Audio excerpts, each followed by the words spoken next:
ఉపరాష్ట్రపతి పదవికి జగదీప్ ధన్కడ్ రాజీనామా సమర్పించగా రాష్ట్రపతి ద్రౌపది ముర్ము దానికి ఆమోదం తెలిపారు. ఈ సమాచారాన్ని రాష్ట్రపతి కార్యాలయం హోంమంత్రిత్వ శాఖకు తెలియజేసింది. అలాగే దీనికి సంబంధించి త్వరలో నోటిఫికేషన్ జారీ కానుంది. అనారోగ్య కారణాలతో ధన్కడ్ రాజీనామా చేయగా ఆయన ఆరోగ్యాలతో ఉండాలని కోరుకుంటున్నట్లు ప్రధాని మోడీ ట్వీట్ చేశారు.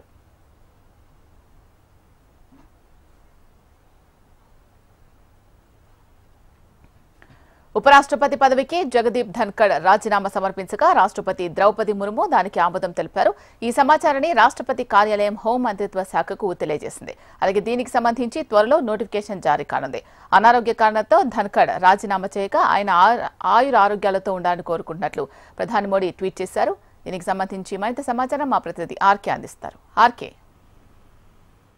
ఉపరాష్ట్రపతి పదవికి జగదీప్ ధన్కడ్ రాజీనామా చేయడం, ఆ లేఖను రాష్ట్రపతి ద్రౌపది ముర్ముకి పంపడం జరిగేది. నిన్న మరి అనారోగ్య కారణాల రీత్యా తాను ఈ రాజీనామా చేసినట్టు కూడా ఆయన పేర్కొన్నారు. మరి ఈ నేపథ్యంలో రాష్ట్రపతి ద్రౌపది ముర్ము ఆమోదం ముద్ర వేశారు. మరి ఆయన కూడా కోరుకున్నారు.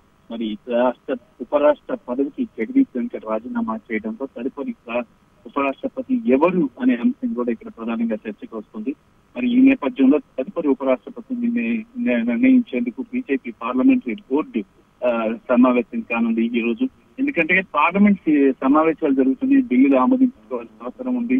మరి ఈ నేపథ్యంలో ఇప్పుడు ఉపరాష్ట్రపతి అన్న విషయంలో కొంత ఎలాంటి జాప్యం లేకుండా వెంటనే చేయాల్సిన అవసరం ఉంది. మరి ఈ నేపథ్యంలోనే చాలా వేగంగానే కొత్త ఉపరాష్ట్రపతిని ఎన్నుకోబోతున్నారు. దాదాపుగా వాస్తవానికి అయితే 60 రోజుల్లోపు ఒక ఉపరాష్ట్రపతి రాజీనామా చేస్తే 60 రోజుల్లోపు ఇంకొక ఉపరాష్ట్రపతిని ఎన్నుకోవాల్సి ఉంటుంది. కానీ ఇక్కడ ఈ అన్ని రోజులు కూడా సమయం లేదు. పార్లమెంట్ సమావేశాలు ఉన్న నేపథ్యంలో మరి చాలా వేగంగానే కొత్త ఉపరాష్ట్రపతిని ఎన్నుకుంటారని చెప్పేసి సమాచారం అయితే అందుతుంది. మరి ఇప్పుడు అందుతున్న తాజా సమాచారం ప్రకారం చూసుకున్నట్టుగైతే కొత్త ఉపరాష్ట్రపతి ఎవరు అనే అంశంలో కొంత ఊహాగానాలు చెలరేగుతున్నాయి. దానిలో ప్రధానంగా చూసుకుంటే ఇక జేపీ నడ్డా పేరు ప్రధానంగా వినిపిస్తుంది. మరి ఆయనతో పాటు ఇక రాజ్నాథ్ సింగ్ కేంద్ర రక్షణ మంత్రి రాజ్నాథ్ సింగ్ కూడా పేరు కూడా వినిపిస్తుంది. మరి వీళ్ళిద్దరిలో ఎవరో ఒకరిని కొత్త ఉపరాష్ట్రపతిగా చేసే అవకాశం ఉందని చెప్పి సమాచారం.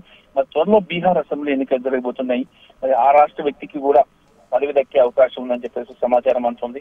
మరి ఈ నేపథ్యంలో కొత్త ఉపరాష్ట్రపతి ఎన్నికకు సంబంధించి చూసుకున్నట్టయితే కొత్త ఉపరాష్ట్రపతి ఎన్నికకు 20 మంది ఎంపీలు నామినేట్ చేయాల్సి ఉంటుంది. మరి దాంతో పాటు చూసుకున్నట్టయితే గత కాలంలో మనం చూసుకున్నట్టయితే చాలా మంది ఉపరాష్ట్రపతులు దాదాపు ఒక 5 దాకా ఉపరాష్ట్రపతికి కాలం ముగియకుండానే మధ్యంతరంగానే రాజీనామా చేసిన వాళ్ళు ఉన్నారు. వాళ్ళలో వివి గిరి 1969లో, అలాగే 1987లో ఆర్ వెంకటరామన్, అలాగే 1992లో శంకర్ దయాళ్ శర్మ, అలాగే 1997లో కేఆర్ నారాయణన్, అలాగే 2007లో బైరంగ్ సింగ్ షెకావత్. వీరు తమ పదవీ కాలం ముగియకుండానే ఉపరాష్ట్రపతి పదవికి రాజీనామా చేశారు. మరి అదే జాబితాలో ఇప్పుడు జగదీప్ ధన్కడ్ కూడా చేరారు. మరి ఏదేమైనా సరే